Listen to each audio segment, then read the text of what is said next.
Hi, ಎಲ್ರಿಗೂ ನಮಸ್ಕಾರ. ಈ ಹಿಂದಿನ ತರಗತಿಗಳಲ್ಲಿ ನಾವು MDG ಮಿಲೇನಿಯಂ ಡೆವಲಪ್ಮೆಂಟಲ್ ಗೋಲ್ಸ್ ಮತ್ತು PNDT ಕಾಯ್ದೆ ಬಗ್ಗೆ ಕೊಂಚ ಮಾಹಿತಿಯನ್ನ ಅರಿತುಕೊಂಡಿದ್ವಿ.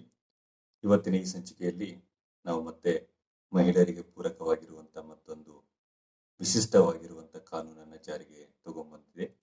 ಆ ಕಾನೂನು ಉದ್ಯೋಗ ಸ್ಥಳದಲ್ಲಿ ಮಹಿಳೆಯರ ಲೈಂಗಿಕ ಕಿರುಕುಳವನ್ನು ತಡೆಗಟ್ಟುವಂತಹ ಕಾಯ್ದೆ. ಬಹುಪಾಲು ಸಂದರ್ಭಗಳಲ್ಲಿ ನಾವು ಉದ್ಯೋಗ ನಡೆಯುವಂತಹ ಅಥವಾ ಉದ್ಯೋಗ ಸಂದರ್ಭದಲ್ಲಿ ಉದ್ಯೋಗಸ್ಥ ಮಹಿಳೆಯ ಮೇಲೆ ಹಲವಾರು ಕಾರಣಗಳಿಗಾಗಿ ಲೈಂಗಿಕ ಕಿರುಕುಳವನ್ನ ಅನುಭವಿಸ್ತಾ ಇದ್ದಾರೆ.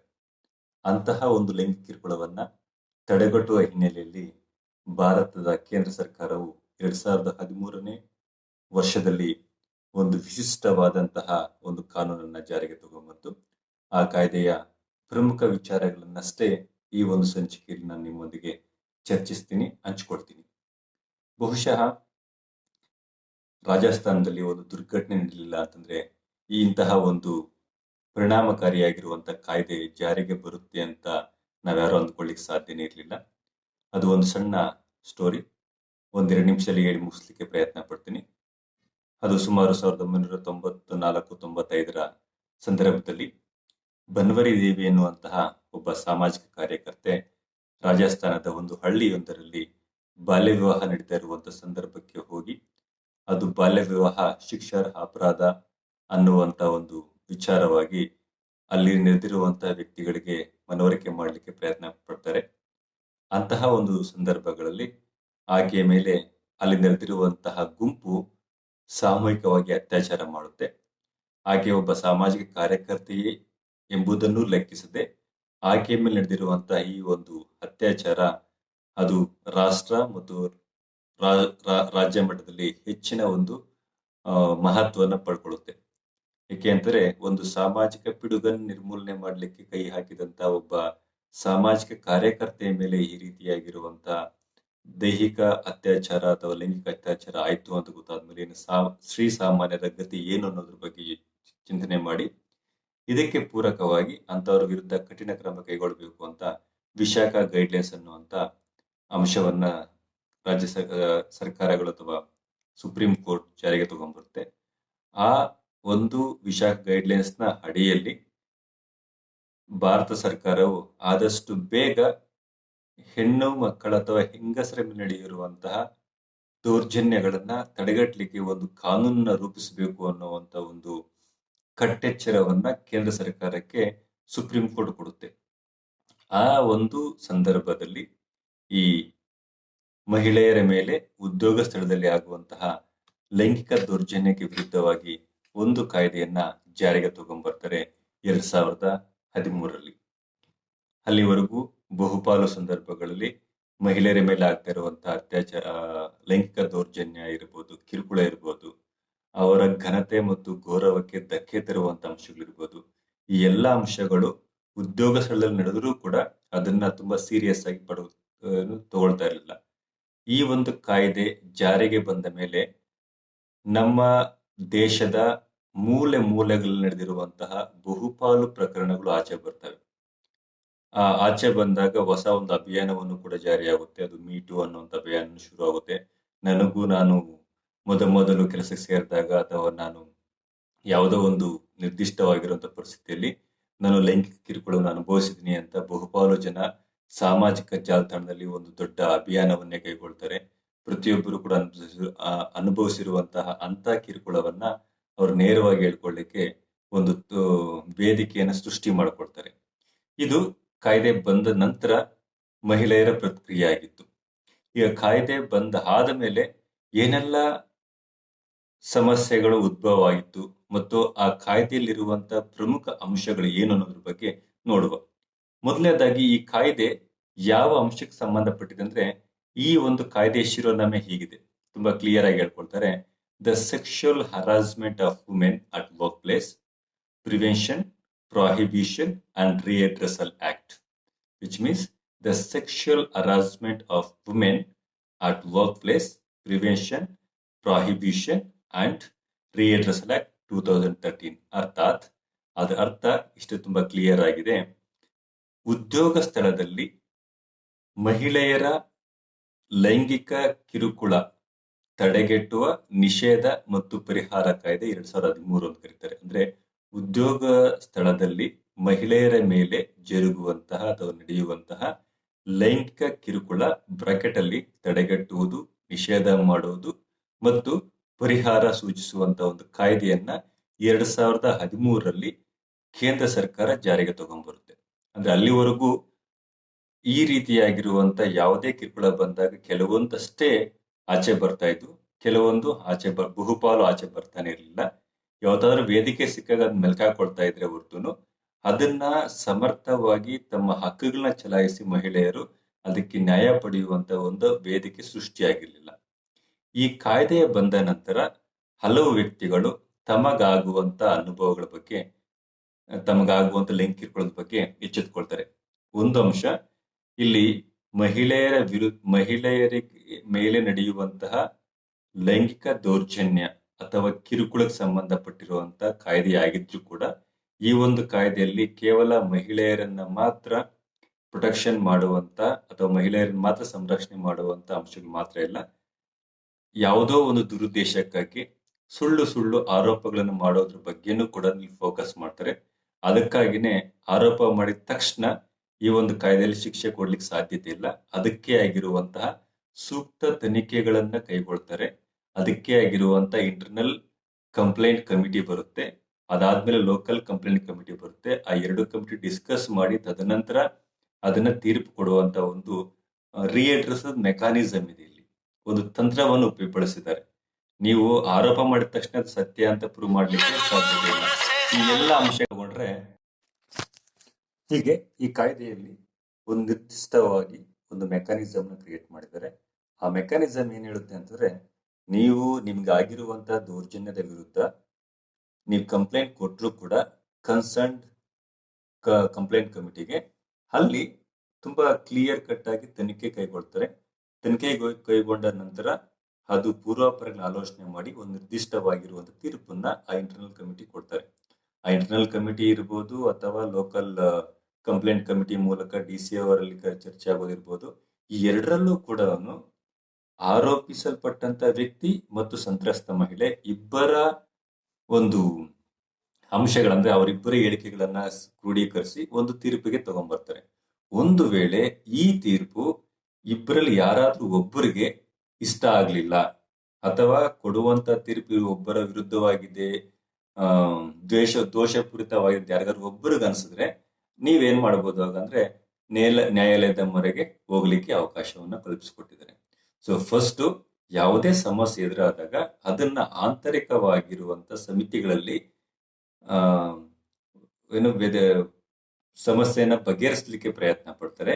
ಒಂದು ವೇಳೆ ಅಲ್ಲಿ ಫೇಲ್ ಆದ್ರೆ, ಅಲ್ಲಿ ಯಾರಾದ್ರೂ ಒಬ್ಬರು ಅದಕ್ಕೆ ಸಹಮತವನ್ನು ವ್ಯಕ್ತಪಡಿಸಿಲ್ಲ ಅಂತಂದ್ರೆ ದೆನ್ ನೀವು ನೇರವಾಗಿ ಎಲ್ಗೋಗ್ಬೋದು, ಕೋರ್ಟ್ಗೆ ಹೋಗ್ಬೋದು. ಈ ಒಂದು ಮೆಕ್ಯಾನಿಸಮ್ ನ ಇಲ್ಲಿ ಒಪ್ಪಿಸಿದ್ದಾರೆ. ಸೊ ನಾವು ಕಾಯ್ದೆ ಬಗ್ಗೆ ತುಂಬಾ ಡೀಪ್ ಆಗಿ ಹೋಗೋದಕ್ಕಿಂತ ಮುಂಚೆ ನಾವು ನೆಕ್ಸ್ಟ್ ಅಂಶಗಳಿಗೆ ಹೋಗುವ. ಸೊ ಹಿಂದೆ ನಮಗೆ ಹಲವಾರು ವಿಚಾರಗಳ ಬಗ್ಗೆ ಗೊತ್ತಿದೆ. ತುಂಬಾ ಜನ ಕಂಪ್ಲೇಂಟ್ ಮಾಡ್ತಾ ಇದ್ರು, ನಮ್ಗೆ ಹಾಗಾಗಿದೆ, ನಮ್ಗೆ ಹೀಗಾಗಿದೆ ಅನ್ನೋದ್ರ ಬಗ್ಗೆ ಮಾಹಿತಿ ಇರ್ತಾ ಇತ್ತು. ಬಟ್ ಅದನ್ನ ಒಂದು ನಿರ್ದಿಷ್ಟ ರೂಪದಲ್ಲಿ ತಗೊಂಡು ಹೋಗ್ಲಿಕ್ಕೆ ಈ ಒಂದು ಕಾಯ್ದೆ ನಮ್ಗೆ ಸಹಕಾರ ಆಗುತ್ತೆ. ಸೊ ಈ ಒಂದು ಕಾಯ್ದೆನ ನಾವು ಇಡಿಯಾಗಿ ತುಂಬಾ ಸಂಪೂರ್ಣವಾಗಿ ಅರ್ಥ ಮಾಡ್ಕೊಳ್ಬೇಕು ಅಂದ್ರೆ ನಮಗೆ ಪ್ರಮುಖವಾಗಿರುವಂತ 3 ಅಂಶಗಳ ಬಗ್ಗೆ ಅರ್ಥ ಮಾಡ್ಕೊಳ್ಳೇಬೇಕಾಗುತ್ತೆ. ಆ 3 ಅಂಶಗಳು ಯಾವುದು ಅಂದ್ರೆ, ಒಂದು ಸಂತ್ರಸ್ತ ಮಹಿಳೆ, that is aggrieved women. Second one is employee, ಅಂದ್ರೆ ಉದ್ಯೋಗಸ್ಥ ಅಂತ ಯಾರನ್ನ ಕರೀಬಹುದು ಅಂತ ಹೇಳ್ತಾ ಇದ್ದಾರೆ. ಅದಕ್ಕಿಂತ ಮುಂಚಿನ ಉದ್ಯೋಗಸ್ಥ ಅಂದ್ರೆ ತುಂಬಾ ಯಾವ ವ್ಯಕ್ತಿ ಉದ್ಯೋಗ ಮಾಡ್ತಾನೆ ಅವ್ನು ಉದ್ಯೋಗಸ್ಥ ಅಂದ್ಕೊಳ್ತೀವಿ, ಬಟ್ ಅದರಲ್ಲಿ ತುಂಬಾ ವಿವಿಧ ವಿಧಗಳಿದೆ, ಅದನ್ನ ಅರ್ಥ ಮಾಡ್ಕೊಳ್ಬೇಕಾಗುತ್ತೆ. ನೆಕ್ಸ್ಟ್ 3ನೇ ಅಂಶ ರೆಸ್ಪಾಂಡೆಂಟ್ ಅಂದ್ರೆ ಯಾರು? ಪ್ರತಿನಿಧಿ. ಅಂದ್ರೆ ಯಾರ ಮೇಲೆ ನಾವು ಆ ಮಹಿಳೆ ಅಥವಾ ಸಂತ್ರಸ್ತ ಮಹಿಳೆ ಆರೋಪಿಸ್ತಾ ಮಾಡ್ತಾ ಇದ್ದಾಳೋ ಆ ವ್ಯಕ್ತಿಯನ್ನ ನಾವಿಲ್ಲಿ ರೆಸ್ಪಾಂಡೆಂಟ್ ಅಂತ ತುಂಬಾ ಕ್ಲಿಯರ್ ಆಗಿ ಕರಿತೀವಿ. So there are 3 major terms which must be understood to understand the act very much clear. ತುಂಬಾ ಕ್ಲಿಯರ್ ಆಗಿ ಅರ್ಥ ಮಾಡ್ಕೊಳ್ಬೇಕು ಅಂದ್ರೆ ಈ 3 ಅಂಶಗಳನ್ನ ತಗೋಬೇಕಾಗುತ್ತೆ. ಸೊ ನಾನು ಆಕ್ಟ್ ಅಲ್ಲಿ ಇರೋ ತರ ನೇರವಾಗಿ ಹೇಳ್ತೀನಿ ಇಂಗ್ಲಿಷ್ ಅಲ್ಲಿ, ತದನಂತರ ನಾನು ಅದಕ್ಕೆ ತರ್ಜುಮೆ ಮಾಡ್ಲಿಕ್ಕೆ ಪ್ರಯತ್ನ ಪಡ್ತೀನಿ. The first one aggrieved women ಅಂದ್ರೆ ಅರ್ಥ ಸಂತ್ರಸ್ತ ಮಹಿಳೆ ಅಂದ್ರೆ ಯಾರನ್ನ ಕರಿಬಹುದು ಅಂತೆ. Aggrieved women means a women of any age whether employed or not who alleges to have been subjected to any act of sexual harassment by the respondent. So ಇಲ್ಲಿ ತುಂಬಾ ಕ್ಲಿಯರ್ ಕಟ್ ಆಗಿ ಹೇಳ್ತಾರೆ, ಯಾವುದೇ ಮಹಿಳೆ ಉದ್ಯೋಗಸ್ಥಳಾಗಿರ್ಲಿ ಆಗಿಲ್ದೇ ಇರ್ಲಿ, ಯಾವುದೇ ವಯೋಮಾನಕ್ಕೆ ಅಂದ್ರೆ ಏಜ್ ಗ್ರೂಪ್ಗೆ ಸಂಬಂಧಪಟ್ಟಿರ್ಲಿ, ಆಕೆ ತನಗೆ ಯಾವುದೋ ಒಬ್ಬ ವ್ಯಕ್ತಿಯಿಂದ ಲೈಂಗಿಕ ಕಿರುಕುಳ ಅನುಭವ ಆಗಿದೆ ಅಂತ ಯಾರು ಆರೋಪಿಸ್ತಾರೋ ಅಂತಹ ವ್ಯಕ್ತಿಯನ್ನ ನಾವು ಸಂತ್ರಸ್ತ ಮಹಿಳೆ ಅಂತ ಕರಿತೀವಿ. ಇಲ್ಲಿ ನೀವು ಅರ್ಥ ಮಾಡ್ಕೊಳ್ಳಿ, ಎನಿ ಏಜ್ ಅಲ್ಲ, 17 ವರ್ಷಕ್ಕಿಂತ ಅಬೋವ್ ಆಗಿರ್ಬೇಕು ಅಂತೇನಿಲ್ಲ, ಎನಿ ಏಜ್, ಯಾವುದೇ ಏಜ್ ಸಂಬಂಧಪಟ್ಟಿರುವಂತ ಮಹಿಳೆ ಉದ್ಯೋಗಸ್ಥಿ ಆಗಿರ್ಲಿ ಅಥವಾ ಆಗಿಲ್ದೇ ಇರ್ಲಿ, ಆಕೆ ತನಗೆ ಲೈಂಗಿಕ ಕಿರುಕುಳದ ಅನುಭವ ಆಗಿದೆ ಅಂತ ನೇರವಾಗಿ ಹೇಳಿದ್ರೆ that is considered as A case. ಈ ಆಕ್ಟ್ ಅಡಿಯಲ್ಲಿ ಕೇಸ್ ಅಂತ ಕನ್ಸಿಡರ್ ಮಾಡ್ತಾರೆ ಮತ್ತು ಆಕೆಯನ್ನು ನಾವು ಸಂತ್ರಸ್ತ ಮಹಿಳೆ ಅಂತ ಕರಿಬಹುದು. ಎರಡನೇ ಟರ್ಮ್ಗೆ ಹೋಗುವ. ಈಗ ಸಂತ್ರಸ್ತ ಮಹಿಳೆ ಅಂದ್ರೆ ಏನು ಅಂತ ಅರ್ಥ ಮಾಡ್ಕೊಂಡಾಯ್ತು. Next will move to the next stage, that is employee ಅಂದ್ರೆ ಉದ್ಯೋಗಸ್ಥ ಅಥವಾ ಉದ್ಯೋಗಿ ಅಂದ್ರೆ ಯಾರು ಅಂತ ಕರೀತಾರೆ. ಇಲ್ಲಿ ಒಂದಷ್ಟು ಎಕ್ಸ್ಪ್ಲೈನ್ ಮಾಡ್ತಾ ಹೋಗ್ತಾರೆ, ನೀವು ಸ್ವಲ್ಪ ನನ್ನ ಫಾಲೋ ಮಾಡಿ ಫಾಸ್ಟ್ ಆಗಿ. Employee means A person employed at work place for any work on regular, temporary, ad hoc or daily wage basis, either directly or through an agent, including a contractor, with or without the knowledge of the principal employer, whether for remuneration or not, or working on the voluntary basis, are implied and also includes a co-worker, a contract worker, probationer, trainee, apprentice, are called by any other name under this section 2 of C of this particular act. ಇಲ್ಲಿ employee ಅಥವಾ ಉದ್ಯೋಗಿ ಅಂದ್ರೆ ಏನು ಅಂತ ತುಂಬಾ detail explain ಮಾಡ್ತಾರೆ. ಇದರ ಪ್ರಕಾರ ಯಾವುದೇ ವ್ಯಕ್ತಿ ಕೆಲಸ ಮಾಡುವಂತವನು, ಅವನು ರೆಗ್ಯುಲರ್ ಆಗಿ ಅಂದ್ರೆ ಫುಲ್ ಟೈಮ್ ಆಗಿ ಅಂದ್ರೆ ರೆಗ್ಯುಲರ್ ಆಗಿ ಪ್ರತಿದಿನ ಕೆಲಸಕ್ಕೆ ಹೋಗೋದಿರ್ಬೋದು, ಅಥವಾ ಒಂದು ನಿರ್ದಿಷ್ಟ ಸಮಯಕ್ಕೆ ಟೆಂಪರರಿ ಬೇಸ್ ಮೇಲೆ ಇರ್ಬೋದು, ಅಥವಾ ಅಡ್ಯಾಕ್ ಅಥವಾ ಡೈಲಿ ವೇಜ್ ಸಂಬಂಧಪಟ್ಟಿರುವಂತ ವ್ಯಕ್ತಿ ಆಗಿರ್ಬೋದು. ಅವರು ನೇರವಾಗಿರ್ಲಿ ಅಥವಾ ಯಾವುದೋ ಒಬ್ಬ ಏಜೆಂಟ್ ನ ಮೂಲಕ ಇಲ್ಲ, ಅಂದ್ರೆ ಈಗ ತುಂಬಾ ಜನ ಏಜೆಂಟ್ಗಳ ಮೂಲಕ ಕೆಲಸ ಮಾಡ್ತಾರಲ್ಲ, ಅಂತ ಏಜೆಂಟ್ ಮೂಲಕ ಇರ್ಬೋದು, ಅಥವಾ ಎನಿ ಕಾಂಟ್ರಾಕ್ಟರ್, ಯಾವುದೋ ಒಬ್ಬ XYZ ಪರ್ಸನ್ ಬೇರೆ ಕಡೆಯಿಂದ ತಗೊಂಡ್ಬಂದು ಇಲ್ಲಿ ಕೆಲಸಕ್ಕೆ ಒಂದಷ್ಟು ಜನ ಬಿಟ್ಟು ಮತ್ತೆ ಹೋಗಿ ಮತ್ತೆ ಮಾಡುವಂತ ಕೆಲಸ ಇರ್ತಲ್ಲ, ಅಂತ ಕಾಂಟ್ರಾಕ್ಟ್ ಮೇಲೆ ಇರ್ಬೋದು, ಅಥವಾ ಏಜೆಂಟ್ ಮೂಲಕ ಇರ್ಬೋದು, ಅಥವಾ ನೇರವಾಗಿರ್ಬೋದು. ಅಂತ ಒಂದು ಪರಿಸ್ಥಿತಿಯಲ್ಲಿ ಅವರಿಗೆ ಅಂದ್ರೆ ಮುಖ್ಯವಾಗಿರುವಂತಹ ಉದ್ಯೋಗದಾತ ಅಂದ್ರೆ ಮಾಲೀಕನಿಗೆ ವಿಷಯ ಗೊತ್ತಿರದೇ ಇರ್ಲಿ, ಡಸಂಟ್ ಮ್ಯಾಟರ್, ಬಟ್ ಅವ್ರು ಕೆಲಸ ಮಾಡ್ತಾ ಇದಾರೆ, ಬಟ್ ಅವ್ರ ಕಂಪ್ನಿಯಲ್ಲಿ ಕೆಲಸ ಮಾಡ್ತಾ ಇದ್ದಾರೆ ಅಂತ ಅರ್ಥ.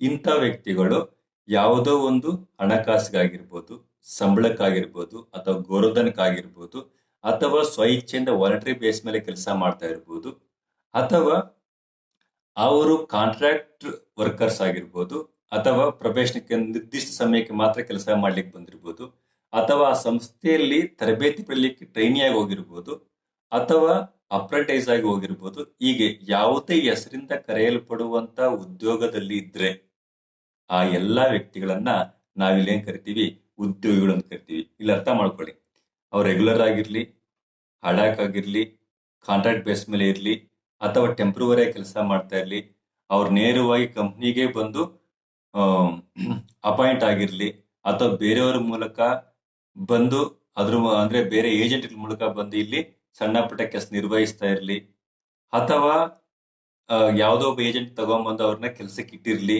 ಅಥವಾ ಸ್ವ ಇಚ್ಛೆಯಿಂದ ನಾನು ಬಂದು ಕೆಲಸ ಮಾಡ್ತಾ ಇದ್ದೀನಿ, ನನಗೇನು ಸಂಬಳ ಬೇಡ ಅಂತ, ನನಗೆ ಡೈಲಿ ವೇಜಸ್ ಕೊಡೋದು, ಈಗ ಬೇರೆ ಬೇರೆ ಅಂಶಗಳಲ್ಲಿರುವಂತ ಎಲ್ಲಾ ವ್ಯಕ್ತಿಗಳನ್ನು ನಾವಿಲ್ಲಿ ಕನ್ಸಿಡರ್ ಮಾಡ್ತೀವಿ, ಅವ್ರನ್ನ ಎಂಪ್ಲಾಯಿ ಅಂತ ಉದ್ಯೋಗಿಗಳು ಅಂತ ಕರಿತೀವಿ. Next term that is respondent.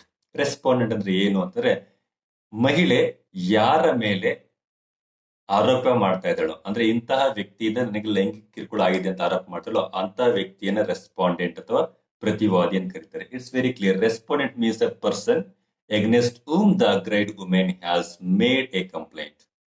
ಯಾವ ವ್ಯಕ್ತಿಯ ವಿರುದ್ಧ ಸಂತ್ರಸ್ತ ಮಹಿಳೆ ದೂರು ಕೊಡ್ತಾ ಇರ್ತಾಳೋ ಅಂತ ವ್ಯಕ್ತಿಯನ್ನ ನಾವು ಇಲ್ಲಿ ರೆಸ್ಪಾಂಡೆಂಟ್ ಅಂತ ಕರಿತೀವಿ. ಇಲ್ಲಿ ಪ್ರಮುಖವಾಗಿ 3 ಟರ್ಮ್ಸ್ ಇದೆ, that is aggrieved women, second one is employee ಅಂದ್ರೆ ಏನು, ಮೂರನೇದು ರೆಸ್ಪಾಂಡೆಂಟ್ ಅಂದ್ರೆ ಏನು ಅನ್ನೋ ಬಗ್ಗೆ ತುಂಬಾ ಕ್ಲಿಯರ್ ಆಗಿ ಹೇಳ್ತಾರೆ. ಈ ಮೂರು ಅಂಶಗಳನ್ನ ಅರ್ಥ ಮಾಡ್ಕೊಂಡ್ಮೇಲೆ ಹೇಗೇನ್ ಇನ್ನೂ ಒಂದು ಅಂಶ ನಾವು ಅರ್ಥ ಮಾಡ್ಕೊಳ್ಳೇಬೇಕಾಗುತ್ತೆ. ಅದೇನು ಅಂತಂದ್ರೆ what you mean by sexual harassment, ಅಂದ್ರೆ ಲೈಂಗಿಕ ಕಿರುಕುಳ ಅಂದ್ರೆ ಏನು ಅಂತ ಈ ಕಾಯ್ದೆಯಲ್ಲಿ ಎಕ್ಸ್ಪ್ಲೇನ್ ಮಾಡ್ತಾ ಹೋಗ್ತಾರೆ. ಅದು ಪ್ರಮುಖವಾಗಿ 5 ಅಂಶಗಳು ಒಳಗೊಂಡಿರುವಂತದ್ದು. ಏನದು ಅಂತಂದ್ರೆ number 1 physical contact and advances, ಅಂದ್ರೆ ದೈಹಿಕ ಸಂಪರ್ಕಕ್ಕಾಗಿ ಅವರಿಗೆ ಕೇಳ್ಕೊಳ್ಳುವಂಥದ್ದು, ಬೇಡಿಕೆ ಇಡುವಂಥದ್ದು, ದೈಹಿಕ ಸಂಪರ್ಕಕ್ಕೆ ಬೇಡಿಕೆ ಇಡುವಂಥದ್ದು. ಅಥವಾ ಇನ್ನೂ ಒಂದು ಅಂಶ ಇಲ್ಲಿ ಎಕ್ಸ್ಪ್ಲೇನ್ ಮಾಡ್ತಾ ಹೋಗ್ತಾರೆ, ಡಿಮ್ಯಾಂಡ್ ಮಾಡುವಂಥದ್ದು, ಡಿಮ್ಯಾಂಡ್ ಬೇಡಿಕೆ ಇಡುವಂಥದ್ದು. ಅಥವಾ ನೀವು ಅದನ್ನ ನನಗೆ ಸಹಾಯ ಅಂದ್ರೆ ಸಹಕರಿಸಿ ಅಂತ ಹೇಳುವಂತ ಒಂದು ಅಂಶ ಆಗಿರ್ಬೋದು. ಹೀಗೆ ಲೈಂಗಿಕ ಕಿರುಕುಳಕ್ಕಾಗಿ ದೈಹಿಕ ಸಂಪರ್ಕಕ್ಕಾಗಿ ಬೇಡಿಕೆ ಇಡುವಂಥದ್ದು ಕೂಡ ಈ ಒಂದು ವಿಚಾರದಲ್ಲಿ ನಾವು ತುಂಬಾ ಕ್ಲಿಯರ್ ಆಗಿ ಎಕ್ಸ್ಪ್ಲೇನ್ ಮಾಡ್ತಾ ಹೋಗ್ತಾರೆ. ಲೈಂಗಿಕ ಕಿರುಕುಳ ಅಂದ್ರೆ ಏನು ಅನ್ನುವಂತ ಒಂದು ಆಚಾರ ಇಲ್ಲಿ ನಾನು ಕನ್ನಡದಲ್ಲಿ ಎಕ್ಸ್ಪ್ಲೇನ್ ಮಾಡ್ತಾ ಹೋಗ್ತೀನಿ, ನೆಕ್ಸ್ಟ್ ನೀವು ಅರ್ಥ ಮಾಡ್ಕೊಳ್ಳಿ. ಲೈಂಗಿಕ ಕಿರುಕುಳ ಅಂದ್ರೆ ದೈಹಿಕ ಸಂಪರ್ಕ ಅಥವಾ ಆ ನಿಟ್ಟಿನ ಬೆಳವಣಿಗೆಗಳನ್ನು ಒಳಗೊಂಡಿದೆ. ಅಂದ್ರೆ ಫಿಸಿಕಲ್ ಕಾಂಟ್ಯಾಕ್ಟ್ ಮಾಡಲೇಬೇಕಂದ್ರೆ ಅದಕ್ಕೆ ಸಂಬಂಧಪಟ್ಟಂಗೆ ಯಾವುದೇ ರೀತಿಯ ಆಕ್ಟ್ಸ್ ಇರ್ಬೋದು, that is also considered as A sexual harassment. ಅದು ಯಾವ ತರ ಇರ್ಬೋದು ಅಂದ್ರೆ ಲೈಂಗಿಕ ಬೇಡಿಕೆ ಆಗಿರ್ಬೋದು, ಅಥವಾ ವಿನಂತಿ ಆಗಿರ್ಬೋದು, ಅಥವಾ ಲೈಂಗಿಕವಾಗಿ ವರ್ಣಮಯವಾಗಿರೋದ ಟೀಕೆಗಳನ್ನು ಟಿಪ್ಪಣಿಗಳನ್ನ ಮಾಡೋದು. ಯಾವುದೋ ಒಂದು ಮಹಿಳೆಯ ಬಗ್ಗೆ ಅಸಂಬದ್ಧವಾಗಿ ಆಕೆಯನ್ನ ಹೊಗಳುವಂಥದ್ದು, ಅಂದ್ರೆ ಲೈಂಗಿಕ ದೃಷ್ಟಿಯಲ್ಲಿ ಹೊಗಳುವಂತ ಒಂದು ಕೆಲಸ ಮಾಡುವಂತ ಇರ್ಬೋದು, ಅಥವಾ ಅಶ್ಲೀಲವಾಗಿ ಆಕೆಯನ್ನು ವರ್ಣನೆ ಮಾಡೋದಿರ್ಬೋದು, ಅಥವಾ ಯಾವುದೇ ಇತರೆ ರೀತಿಯಾಗಿರುವಂತಹ ದೈಹಿಕ, ಮೌಖಿಕ ಅಥವಾ ಮೌಖಿಕವಲ್ಲದ ಸ್ವಭಾವದ ಸನ್ನೆಗಳು ಮತ್ತು ವರ್ತನೆಗಳನ್ನು ಕೂಡ ಈ ಒಂದು ಸೆಕ್ಷುವಲ್ ಹರಾಸ್ಮೆಂಟ್ ಒಳಗೊಂಡಿದೆ. ಹೇಗೆ ನೀವು ಅದನ್ನ ಕರೆಕ್ಟ್ ಆಗಿ ಇನ್ನೊಂದ್ಸರಿ ನೋಡ್ಕೊಳ್ಳಿ. ಈ sexual harassment includes physical contact and advances. Physical contact ಅಂದ್ರೆ ದೈಹಿಕ ಸಂಪರ್ಕ ಮತ್ತು ಅದಕ್ಕೆ ಸಂಬಂಧಪಟ್ಟಿರುವಂತಹ ಬೇಡಿಕೆಗಳು ನೀಡುವಂಥದ್ದು. ಈ demand or request for sexual favours, ಅಂದ್ರೆ ಲೈಂಗಿಕ ತೃಷೆ ತೀರಿಸಿಕೊಳ್ಳಿಕೆಗೆ ಬೇಡಿಕೆ ಇಡುವಂಥದ್ದು ಅಥವಾ ರಿಕ್ವೆಸ್ಟ್ ಮಾಡುವಂಥದ್ದು. ನೀನ್ ಬರ್ಲಿ ಅಂದ್ರೆ ನೀವು ನನಗೆ ಸಹಕರಿಸಲೇಬೇಕು ಅಂತ ಅವ್ರನ್ನ ಡಿಮ್ಯಾಂಡ್ ಮಾಡೋದಿರ್ಬೋದು ಅಥವಾ ರಿಕ್ವೆಸ್ಟ್ ಮಾಡೋದಿರ್ಬೋದು. ನೆಕ್ಸ್ಟ್ ಮೂರನೇ ಅಂಶ ಮೇಕಿಂಗ್ ಸೆಕ್ಷುವಲ್ ಕ್ಲೋಸರ್ ರಿಮಾರ್ಕ್ಸ್, ಆಕೆ ಬಗ್ಗೆ ವರ್ಣಮಯವಾಗಿರುವಂತ ಟೀಕೆಗಳನ್ನ ಮಾಡುವುದು, ಅಂದ್ರೆ ಲೈಂಗಿಕತೆಗೆ ಉದ್ರೇಕ ಕಳಿಸುವಂತ ಟಿಪ್ಪಣಿಗಳನ್ನ ಮಾಡೋದಿರ್ಬೋದು. ಅದು ಕೂಡ ಈ ಒಂದು ಅಂಶಕ್ಕೆ ಸಂಬಂಧಪಟ್ಟಿರುವಂತದ್ದು. ದೆನ್ ಶೋವರಿಂಗ್ ಎ ಫೋನೋಗ್ರಫಿ ವಿಚ್ ಮೀನ್ಸ್ ನಾವು ನಮ್ಮ ಪ್ರತಿದಿನದ ಕೆಲಸಗಳಲ್ಲಿ ಕೇಳುವಂತ ಒಂದು ಕೆಲಸ ಸಿ ಇಲ್ಲಿ ಶೋವರಿಂಗ್ ಎ ಫೋನೋಗ್ರಫಿ ಅಂದ್ರೆ ಆಕೆಗೆ ನಗ್ನ ಅಥವಾ ನೀಲಿ ಚಿತ್ರಗಳನ್ನ ಅಥವಾ ವಿಡಿಯೋಗಳನ್ನ ರವಾನೆ ಮಾಡುವಂಥದ್ದು, ಈ ಮೂಲಕ ತಮ್ಮ ತೃಷೆಯನ್ನು ತೀರಿಸಿಕೊಳ್ಳಿಕ್ಕೆ ಪ್ರಯತ್ನ ಪಡುವುದಿರ್ಬೋದು. ಆಮೇಲೆ ಇನ್ನೊಂದು ಅಂತಿಮವಾಗಿ ಏನ್ ಹೇಳ್ತಾರೆ, any unwelcome physical, verbal and non verbal contact of a sexual nature, ಅಂದ್ರೆ ಲೈಂಗಿಕ ವಿಚಾರಕ್ಕೆ ಸಂಬಂಧಪಟ್ಟಂತಹ ದೈಹಿಕ, ಮೌಖಿಕ ಮತ್ತು ಮೌಖಿಕವಲ್ಲದ ಯಾವುದೇ ರೀತಿಯಾಗಿರುವಂತಹ ಮಹಿಳೆಗೆ ಸಹಿಸಲು ಅಸಾಧ್ಯವಾದಂತಹ ಒಂದು ಸನ್ನಿವೇಶಗಳನ್ನ ಕ್ರಿಯೇಟ್ ಮಾಡುವಂಥದ್ದು ಈ ಒಂದು ಸೆಕ್ಷುವಲ್ ಹರಾಸ್ಮೆಂಟ್ ಅಡಿಯಲ್ಲಿ ಬರುತ್ತೆ. ಸೊ ಇದು ತುಂಬಾ ಕ್ಲಿಯರ್ ಆಗಿದೆ. ಯಾವುದು ಸಹಿಸಲು ಅಸಾಧ್ಯವೋ, which cannot be accepted by a women, she can be complaint to the concerned authorities. ಅಂದ್ರೆ ಅರ್ಥ, ಯಾವುದೇ ಸಹಿಸಲು ಅಸಾಧ್ಯವಾಗಿರುವಂತಹ ಕೆಲಸಗಳು ಅಂದ್ರೆ ಕೃತ್ಯಗಳನ್ನ ಕೈಗೊಂಡಾಗ ಅದನ್ನ ನಾವು ಇಲ್ಲಿ ಲೈಂಗಿಕ ಕಿರುಕುಳ ಅಂತ ಕನ್ಸಿಡರ್ ಮಾಡಬಹುದು ಅಂತ ಈ ಅಡಿಯಲ್ಲಿ ಕೇಳ್ತಾ ಇದ್ದೀವಿ. ಇದು ಇಷ್ಟು ಅಗ್ರೇಡ್ ವಿಮೆನ್ ಅಂದ್ರೆ ಏನು, ಎಂಪ್ಲಾಯಿ ಅಂದ್ರೆ ಏನು, ರೆಸ್ಪಾಂಡೆಂಟ್ ಅಂದ್ರೆ ಏನು, ಹೇಗೆ next one what do you mean by sexual harassment. Sexual harassment physical contact and advances or a demand or request for a sexual favours or making sexual coloured remarks ಆಕೆ ಬಗ್ಗೆ, R shoring A ಫೋನೋಗ್ರಫಿ ಅಂದ್ರೆ ನೀಲಿ ಮತ್ತು ನಗ್ನ ಚಿತ್ರಗಳನ್ನ ಅಥವಾ ವಿಡಿಯೋಗಳನ್ನ send ಮಾಡೋದು, ತೋರಿಸುವಂಥದ್ದು, ಕೆಟ್ಟದಾಗಿ ಮೆಸೇಜ್ ಮಾಡುವಂಥದ್ದು, or any unwelcome physical verbal or non verbal contact of a sexual nature, ಅಂದ್ರೆ ಲೈಂಗಿಕವಾಗಿರೋದ್ರ ಯಾವುದೇ ವಿಚಾರಗಳನ್ನು ತಗೊಂಡ್ರು ಕೂಡ that's all comes under this one. So will directly goes there. See if something ಇಲ್ಲಿ ಹ್ಯಾಪನ್ಸ್ ಲೈಕ್ ದಿಸ್, ಈ ತರ ಏನಾದ್ರು ಒಂದು ಸಮಸ್ಯೆ ವಿಚಾರ ಬಂದಾಗ ಏನ್ ಮಾಡ್ಲಿಕ್ಕೆ ಆಗುತ್ತೆ ಅಂತ ಇಲ್ಲಿ ತುಂಬಾ ಕ್ಲಿಯರ್ ಕಟ್ ಎಕ್ಸ್ಪ್ಲೈನ್ ಮಾಡ್ತಾ ಹೋಗ್ತಾರೆ. ನಾನು ತುಂಬಾ ಟೈಮ್ ತಗೊಳ್ಳಿಕ್ಕಿಲ್ಲ, ಇದನ್ನ ಫಾಸ್ಟ್ ಆಗಿ ಮುಗಿಸ್ತಾ ಹೋಗ್ತೀನಿ. ಸೊ ಇಲ್ಲಿ ಒಂದು ವೇಳೆ ಯಾವುದೇ ಕಂಪನಿಯಲ್ಲಿ ಈ ರೀತಿಯಾಗಿರುವಂತಹ ಕೃತ್ಯಗಳು ಅಥವಾ ವಿಚಾರಗಳು ಸಂಭವಿಸಿದಾಗ ಏನ್ ಮಾಡ್ತಾರೆ ಅನ್ನೋದ್ರ ಬಗ್ಗೆ ನಾವ್ ಹೇಳ್ತೀವಿ. ಈಗ ಯಾವುದೋ ಒಂದು ಮಹಿಳೆ ತನಗೆ ಅನುಭವ ಆಗಿದೆ ಅಂತ ಹೇಳಿದ ತಕ್ಷಣನೇ ಈ ಕಾಯ್ದೆ ಬಂದ ನಂತರ ಪ್ರತಿಯೊಂದು ಕಂಪನಿಯಲ್ಲೂ, ಅಂದ್ರೆ ಆರ್ಗನೈಸ್ ಸೆಕ್ಟರ್ ಅಲ್ಲಿ ಇರುವಂತಹ ಪ್ರತಿಯೊಂದು ಕಂಪನಿಯಲ್ಲೂ ಎಲ್ಲಿ 10 ಜನಕ್ಕಿಂತ ಅಧಿಕವಾಗಿ ಕೆಲಸ ಮಾಡ್ತಾರೋ ಆ ಎಲ್ಲಾ ಕಂಪನಿಗಳಲ್ಲೂ ಕೂಡ ಒಂದು ICC ಅಂದ್ರೆ ಪಾಶ್ ಕಮಿಟಿ ಮಾಡ್ಲೇಬೇಕಾಗುತ್ತೆ. That is prevention of sexual harassment ಕಮಿಟಿಯನ್ನ ನೀವು ಮಾಡ್ಲೇಬೇಕಾಗುತ್ತೆ. ಆ ಕಮಿಟಿಯನ್ನ ಮಾಡಿ ಕಮಿಟಿಯಲ್ಲಿರುವಂತಹ ಸದಸ್ಯರ ಹೆಸರುಗಳನ್ನು ವಿತ್ ಮೊಬೈಲ್ ನಂಬರ್ಸ್ ಅವ್ರು ಎಲ್ಲಿ ಮಾಡ್ಬೇಕು, ಒಂದು ನೋಟಿಸ್ ಬೋರ್ಡ್ ಅಲ್ಲಿ ಹಾಕ್ಲೇಬೇಕಾಗುತ್ತೆ. ಅದು ಆ ಸ್ಥಳೀಯ ಭಾಷೆಗೆ ಅನುಗುಣವಾಗಿರ್ಬೇಕು ಅಂತ ಸ್ಥಳೀಯ ಭಾಷೆಯಲ್ಲಿ ಆಗ್ಬೇಕು. ಎಲ್ಲಾ ಎಂಪ್ಲಾಯೀಸು ಕೂಡ ಅದನ್ನ ಓದಿ ಅರ್ಥ ಮಾಡಿಕೊಳ್ಳುವ ರೀತಿಯಲ್ಲಿ ಇರಬೇಕು. So which means the each and every employee working in the company should read and understand this. So each and every company where there is more than 10 employees are working, there a ICC, that is POSH committee, that is Prevention of Sexual Harassment Committee, must be formed, and the details and the members, those who are in the committee, those details will be put it in the notice board. ಅಂದ್ರೆ ಸೂಚನಾ ಫಲಕದಲ್ಲಿ ಅದನ್ನ ನೀವು ಹಾಕ್ಲೇಬೇಕಾಗುತ್ತೆ. ಯಾವ ಒಂದು ಮಹಿಳೆ ತನಗೆ ಈ ರೀತಿಯಾಗಿರುವಂತಹ ಅನುಭವಗಳಾಗಿರ್ತಾವೋ ಆ ಮಹಿಳೆ ನೇರವಾಗಿ ಸಂಬಂಧಪಟ್ಟಂತಹ ಕಮಿಟಿಯ ಸದಸ್ಯರಿಗೆ ಲಿಖಿತವಾಗಿ ದೂರುಗಳನ್ನ ಕೊಡಬೇಕಾಗುತ್ತೆ. ಕೊಟ್ಟಾಗ ಅವರು ಮುಂದಿನ ಕ್ರಮನ ಕೈಗೊಳ್ತಾರೆ. ಸೊ ಅದಕ್ಕಾಗಿನೇ ಪ್ರತಿ ಒಂದು 10 ಜನಕ್ಕಿಂತ ಹೆಚ್ಚು ಕೆಲಸ ಮಾಡುವಂತ ಎಂಪ್ಲಾಯೀಸ್ ಕೆಲಸ ಮಾಡೋ ಪ್ರತಿಯೊಂದು ಕಂಪನಿಯಲ್ಲೂ ಕೂಡ ಒಂದು ICC ಅಂದ್ರೆ ಇಂಟರ್ನಲ್ ಕಂಪ್ಲೈಂಟ್ ಕಮಿಟಿ, ಆಂತರಿಕ ದೂರು ಸಮಿತಿಯನ್ನು ರಚನೆ ಮಾಡಬೇಕು. ಈ ರಚನೆ ಮಾಡೋದ್ರಲ್ಲಿ ಆ ಸಮಿತಿಯಲ್ಲಿ ಕನಿಷ್ಠ 50% ಹೆಚ್ಚು ಸದಸ್ಯರು ಮಹಿಳೆಯರಾಗಿರ್ಬೇಕು. ಆ ಮಹಿಳೆಯರು ಯಾರಾಗಿರ್ಬೇಕು ಅಂದ್ರೆ ಒಬ್ಬ ಪರ್ಸನ್, ಅಂದ್ರೆ ಎಂಪ್ಲಾಯರ್ ಕಡೆಯಿಂದ, ಅಂದ್ರೆ ಮ್ಯಾನೇಜ್ಮೆಂಟ್ ಕಡೆಯಿಂದ ಒಬ್ಬ ವ್ಯಕ್ತಿ, ಎಂಪ್ಲಾಯೀಸ್ ಅಂದ್ರೆ ಉದ್ಯೋಗಸ್ಥರಿಂದ ಒಬ್ಬ ವ್ಯಕ್ತಿ, ಕಾನೂನಿನ ತಜ್ಞತೆಯನ್ನು ಹೊಂದಿರುವಂತ ಒಬ್ಬರು, ಮತ್ತೆ ಸಮಾಜ ಕಾರ್ಯದ ಬ್ಯಾಕ್ಗ್ರೌಂಡ್ ಹೊಂದಿರುವ ಸೋಷಿಯಲ್ ವರ್ಕ್ ಬ್ಯಾಕ್ಗ್ರೌಂಡ್ ಒಬ್ಬರು. ಟೋಟಲ್ ಇಷ್ಟೇ ಜನ ಇರಬೇಕು ಅಂತ ಎಲ್ಲೂ ಕೇಳಿಲ್ಲ. ಬಟ್ ಇರುವಂತಹ ಸದಸ್ಯರಲ್ಲಿ, ಸಮಿತಿಯಲ್ಲಿ ಇರುವಂತಹ ಸದಸ್ಯರಲ್ಲಿ minimum 50% of the members should represent womens. ಅದಿರುವಂತ 50%ದಲ್ಲಿ ಇಷ್ಟು ಜನ, ಅಂದ್ರೆ 50% ವುಮೆನ್ಸ್ ಇರಲೇಬೇಕು ಅಂತ ಈ ಒಂದು ಕಾಯ್ದೆಯಲ್ಲಿ ತುಂಬಾ ಕ್ಲಿಯರ್ ಕಟ್ ಆಗಿ ಹೇಳ್ತಾರೆ.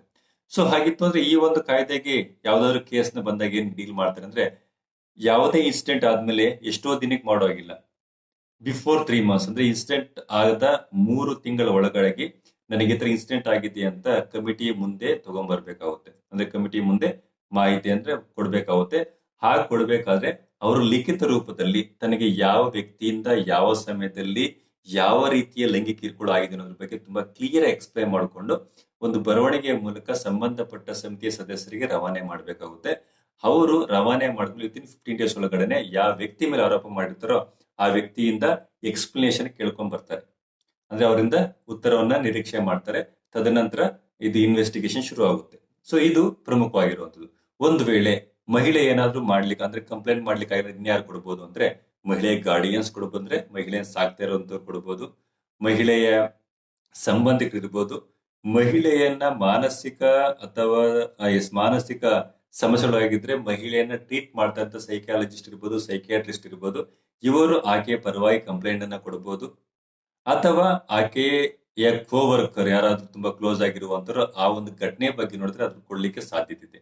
ಅಂದ್ರೆ ನೇರವಾಗಿ ಮಹಿಳೆ ಕೊಟ್ರೆ ಚೆನ್ನಾಗಿರುತ್ತೆ, ಅಂದ್ರೆ ಸಂತ್ರಸ್ತ ಮಹಿಳೆ ಕೊಟ್ರೆ ಚೆನ್ನಾಗಿರುತ್ತೆ. ಬಟ್ ಒಂದು ವೇಳೆ ಕೊಡ್ಲಿಕ್ಕೆ ಆಗ್ಲಿಲ್ಲ, ಆಕೆಗೆ ಮಾನಸಿಕವಾಗಿ ಕಿರುಕುಳ ಇದೆ, ಅಂದ್ರೆ ಮೆಂಟಲಿ ಟ್ರಾಮಾದಲ್ಲಿದ್ದಾಳೆ, ಆಕೆ ಶಾಕ್ಗೆ ಒಳಗಾಗಿದ್ದಾಳೆ, ಅಂತ ಪರಿಸ್ಥಿತಿಯಲ್ಲಿ ಮಾತ್ರ ಬೇರೆ ಯಾರಾದ್ರೂ ವ್ಯಕ್ತಿಗಳು ಕಂಪ್ಲೇಂಟ್ ಕೊಡ್ಲಿಕ್ಕೆ ಸಾಧ್ಯತೆ ಇದೆ.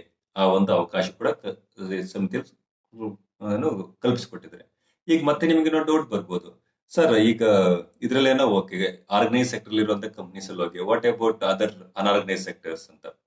ಅನ್ಆರ್ಗನೈಸ್ ಸೆಕ್ಟರ್ಗೆ ಸಂಬಂಧಪಟ್ಟಂಗೆ ಇನ್ನೊಂದು ಸಮಿತಿಯನ್ನ ರಚನೆ ಮಾಡಲೇಬೇಕಾಗುತ್ತೆ. ಅದು ಡಿಸ್ಟ್ರಿಕ್ಟ್ ಲೆವೆಲ್ ಒಂದು ಸಮಿತಿ ರಚನೆ ಆಗಬೇಕು. That is LCC, that is which means local complaint committee. ಇದು ಪ್ರತಿಯೊಂದು ಜಿಲ್ಲೆಯಲ್ಲೂ ಕೂಡ ಒಂದೊಂದು ಸಮಿತಿನ ರಚನೆ ಮಾಡಲೇಬೇಕು. DC ಅವರ ಅಧ್ಯಕ್ಷತೆಯಲ್ಲಿ ಈ ಒಂದು ಕಂಪ್ಲೇಂಟ್ ಕಮಿಟಿ ಇರಲೇಬೇಕಾಗುತ್ತೆ ಅಂತ ಹೇಳ್ತಾರೆ.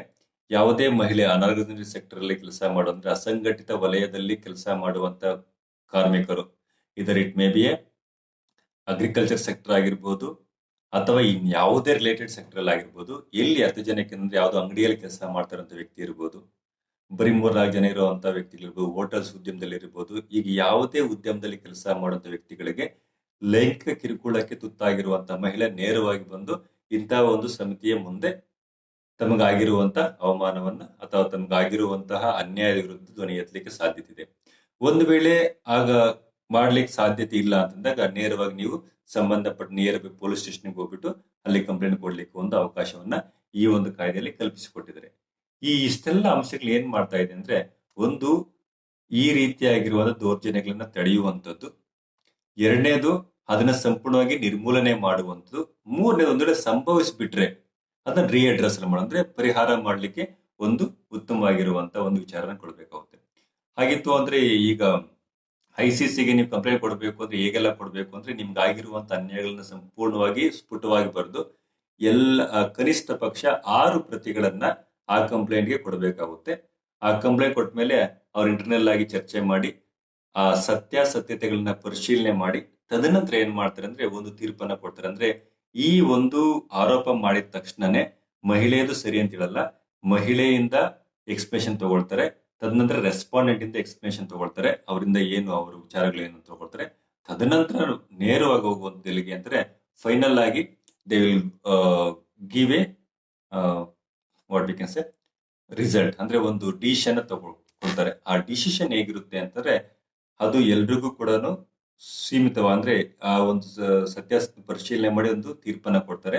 ಒಂದು ವೇಳೆ ಈ ತೀರ್ಪು ಇದರ ರೆಸ್ಪಾಂಡೆಂಟ್ ಆರ್ ಅಗ್ರೇಡ್ ವುಮೆನ್ ಇಬ್ಬರಲ್ಲಿ ಯಾರಿಗಾದ್ರು ಸಮಂಜಸ ಆಗಿಲ್ಲ ಅಂದ್ರೆ then they can move to the ಕೋರ್ಟ್ಗೆ, ಸಂಬಂಧಪಟ್ಟ ಸಿವಿಲ್ ಕೋರ್ಟ್ಗೆ ಹೋಗ್ಲಿಕ್ಕೆ ಅವಕಾಶವನ್ನ ಕಲ್ಪಿಸಿಕೊಟ್ಟಿದ್ದಾರೆ. ಇಷ್ಟು ಅಂಶಗಳು ಇಲ್ಲಿ ಪ್ರಮುಖವಾಗಿ ಆಗುವಂತ ಒಂದು ಕೆಲಸ ಆಗುತ್ತೆ.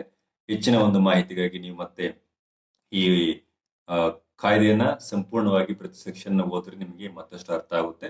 ಇದು ಕೇವಲ ವಿದ್ಯಾರ್ಥಿಗಳಿಗೆ ಅರ್ಥ ಮಾಡಿಸೋ ದೃಷ್ಟಿಯಲ್ಲಿ ಮಾಡಿರುವಂತ ಒಂದು ಸಣ್ಣ ವಿಡಿಯೋ.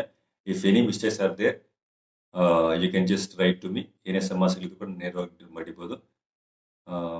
ಮುಂದಿನ ದಿನಗಳಲ್ಲಿ ಇನ್ನೊಂದಷ್ಟು ಆಕ್ಟ್ ಬಗ್ಗೆ ಮಾತನಾಡಲಿಕ್ಕೆ ಪ್ರಯತ್ನ ಪಡ್ತೀನಿ. ಹೆಚ್ಚಿನ ಒಂದು ಮಾಹಿತಿ ಬೇಕಿತ್ತು ಅಂದ್ರೆ ನನಗೆ 9980475758 ಕರೆ ಮಾಡಿ. ಇಷ್ಟೊತ್ತು ವಿಡಿಯೋ ನೋಡೋದಕ್ಕೆ ನಮಸ್ಕಾರ. ದಯವಿಟ್ಟು ನನ್ನ ಯೂಟ್ಯೂಬ್ ಚಾನಲ್ಗೆ ಸಬ್ಸ್ಕ್ರೈಬ್ ಆಗಿ. ನಿಮ್ಗೆ ಇಷ್ಟ ಆಗಿತ್ತು ಅಂದ್ರೆ ಲೈಕ್ ಮಾಡಿ ಅಥವಾ ಕಮೆಂಟ್ ಮಾಡಬಹುದು. ನಮಸ್ಕಾರ.